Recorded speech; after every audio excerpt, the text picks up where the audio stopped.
Hi everyone, welcome back to Ben Goes Biking. Thank you for being here as always. Today we're going to be talking about the moment that every biker fears, the dreaded drop, when your precious two-wheel beauty hits the tarmac and so do you. It's just awful. However, some may argue that dropping your bike is actually a rite of passage to become a biker.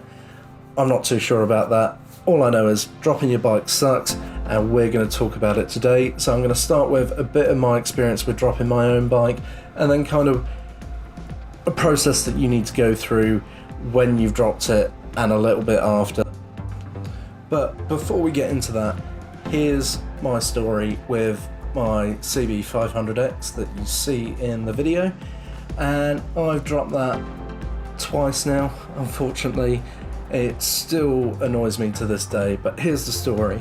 So I've been riding about 3 months, hadn't had my license very long, and I was at the point where I was starting to get a bit better as a rider and kind of in that danger zone where you haven't been riding long but you feel the confidence growing, so you start becoming a bit cocky and arrogant. That's where I was, to put you in perspective. And I was commuting to work, I was heading out the road that I live in. I've ridden out of it many times before, and just as I leaned into the corner, I didn't put enough power into the bike, and before you know it, me and the bike are laying on the floor, and the bike's on top of my leg, which is hurting like absolute hell.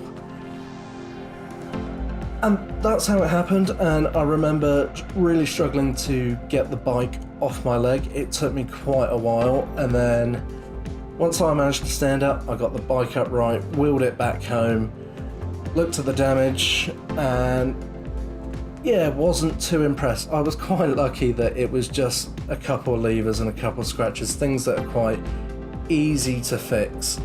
However,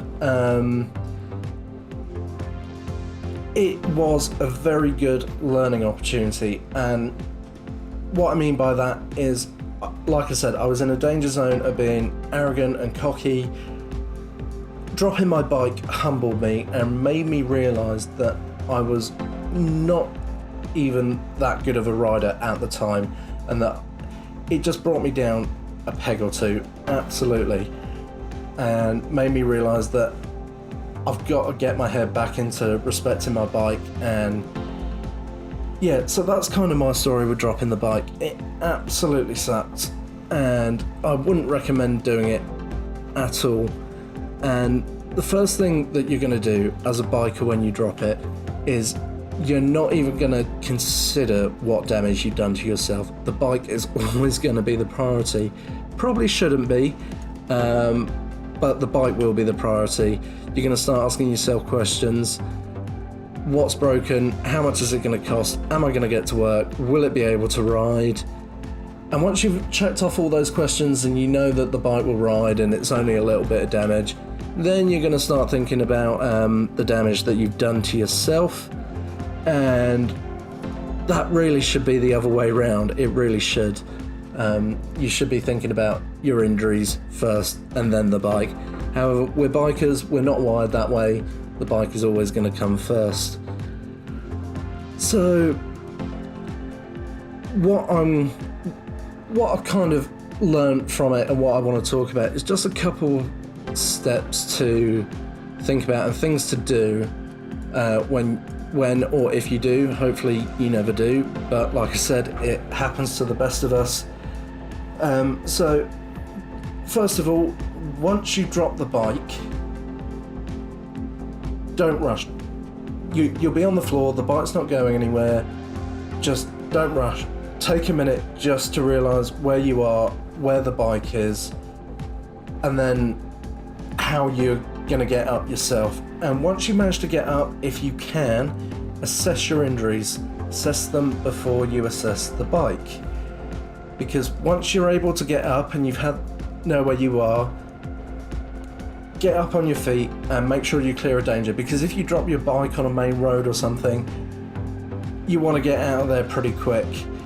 But once you clear a danger and that's all fine, get the bike upright, get to what all us bikers would consider the priority in this situation.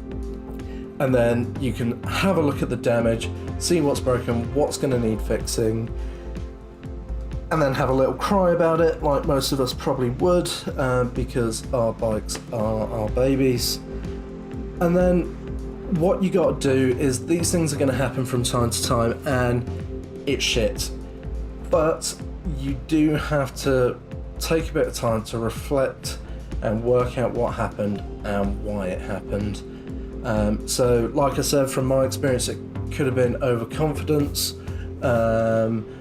and thinking I had more ability than I actually did back then. Or it could be something like your environment.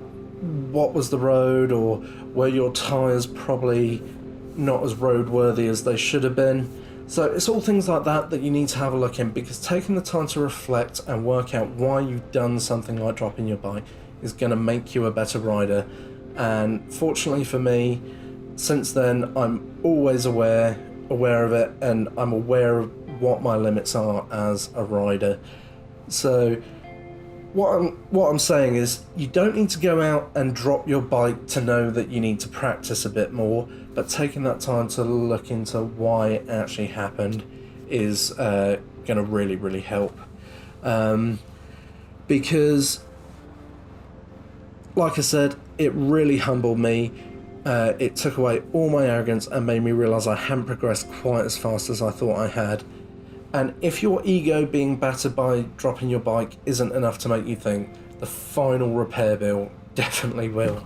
Because I think I ended up paying about 150 odd quid to get the bits sorted out that I needed. And that was definitely enough for me. So I've kind of rambled on about dropping your bike. So just have a think about it if you are ever in the situation, or take it on board and try never to drop your bike is always the best outcome we can hope for.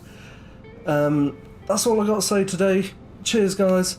Let me know what you think about doing the whole video with just the GoPro Max footage. I'm finally getting to a point with the Max where I'm happy with how to edit it, and I think it looks quite good.